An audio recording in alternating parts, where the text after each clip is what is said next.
తెలంగాణ ఒక ప్రాంతం కావాలి. ప్రాక్టికల్గా గో బ్యాక్ అంటే నిజంగా రాజస్థాన్కు వాళ్ళు గుజరాత్కు వాళ్ళు వెళ్ళిపోయే అవకాశం ఉందా? ప్రాక్టికల్గా వర్కౌట్ అవుతుందా? లేదు, అది సాధ్యం కాదు. అది కరెక్ట్ నినాదం కూడా కాదు. అది కరెక్ట్ నినాదం కూడా కాదు. అది అంటే ఇప్పుడు తెలంగాణ ప్రజలు కూడా వేరు ప్రాంతాలకు పోయి కూడా వ్యాపారాలు చేస్తున్నారు, ఉద్యోగాలు చేస్తున్నారు. లేదా తెలంగాణకు అనేక ప్రాంతాలు, ఒక్క మార్వాడిలే కాదు కదా, అనేక ప్రాంతాల ప్రజలు కూడా వస్తున్నారు.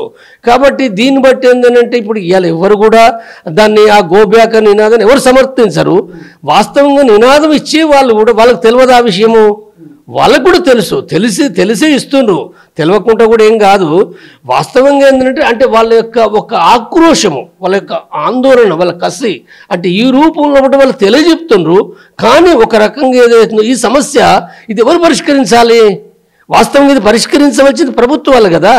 అంటే ఇప్పుడు ఈ మార్వాడీలు ఏవైతున్నాయో గ్రామీణ ప్రాంతం, అటవీ ప్రాంతానికి కూడా మార్వాడీలు వెళ్ళిపోయినారు. అంటే ఈ రకంగా వ్యాపారాలు పెట్టుకుంటూ ఉన్నప్పుడు మరి ఇక్కడ బీసీలు, దళితులు, పేద ప్రజలు దెబ్బతింటున్నప్పుడు మరి వస్తుంది కదా. అంటే ఆ ప్రజలకు సంబంధించిన అస్తిత్వం, వాళ్ళ బతుకు సమస్య వస్తుంది. కాబట్టి దీన్ని కంట్రోల్ చేయాలి కదా. దీన్ని కంట్రోల్ చేయడం అనేది అంటే గోబ్యాక్ అనేది మనం అనవలసిన అవసరం లేదు. కానీ దీన్ని కంట్రోల్ ఎవరు చేయాలి అంటే ఇది ఒక కంట్రోల్ సమస్య ఒకటి ఉంది, కంట్రోల్ చేయటం లేదు.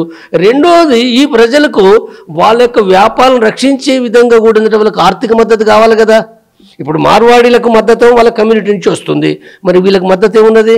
ఈ ప్రజలకు మద్దతు లేదు. తర్వాత ఈ షాపులు పెట్టుకొని కూడా నష్టపోతున్నారు వీళ్ళు. తర్వాత ఇది మాత్రమే కాదు, తర్వాత ఇంకో ఉద్యోగాలు లేవు. ఇవాళ ఉద్యోగాలు కూడా తెలంగాణలో ఉద్యోగాలు లేవు, నిరుద్యోగులు పెరిగిపోతున్నారు. కాబట్టి ఈ నేపథ్యంలో కూడా ప్రభుత్వాలు ఈ సమస్యను పరిష్కరించాలి.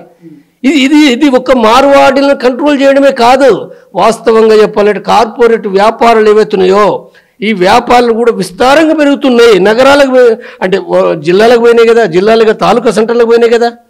మరి వీటిని కంట్రోల్ చేయాలి కదా ప్రభుత్వాలు. ఇవి కంట్రోల్ చేయకపోతే మరి ప్రజలు ఏం కావాలి? అసలైన తొలి వెలుగు. ఫాలో వాట్సాప్ @తొలి వెలుగు official.